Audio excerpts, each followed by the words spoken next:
So, I'm back in Kyiv. It's my first return since video series you might have followed earlier. And I just had my sixth date with the same women. A lot has changed, and yet some things haven't. We met on Sunday evening. No grand plan, just simple walk through a peaceful suburban park followed by dinner. There is something about parks in the evening.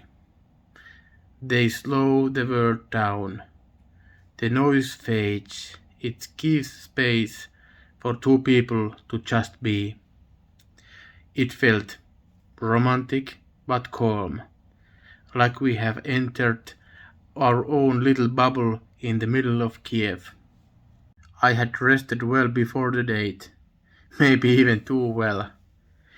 I felt slightly groggy at first, but the moment we met, that familiar energy was back.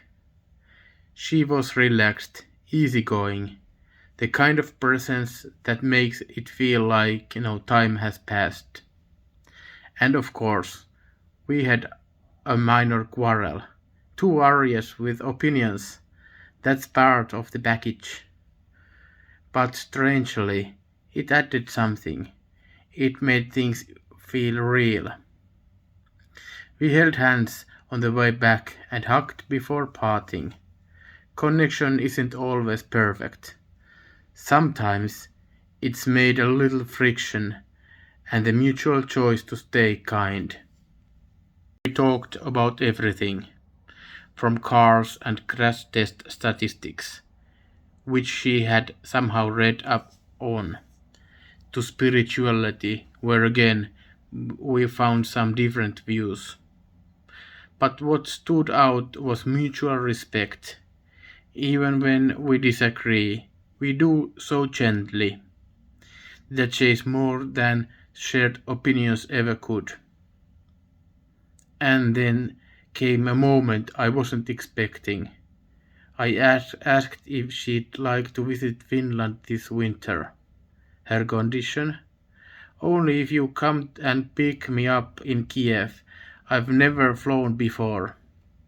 That was honest. And maybe it will be a moment of truth for both of us. Every time we meet, something deepens. Not necessarily in feelings, but in understanding. And that's more valuable to me. See, I don't believe in love is just some magical feeling that strikes like lightning. For me, love is built. It's action. It's showing up. It's staying kind even when you disagree. It's holding hands after a quarrel and planning winter trips for someone who's never left her country. I can't say where this journey leads. Maybe she wants to stay in Ukraine forever, maybe not. But I do know this. I'm doing my part as a man in a traditional relationship. That's the only thing I can control. In the song I mentioned before, Namaluyu Tobi Zori, I'll paint you the stars. There is a line.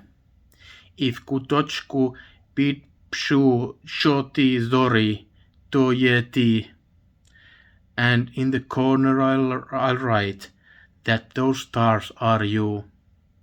Maybe I'm not painting stars, but with each of these quiet moments I'm drawing something real.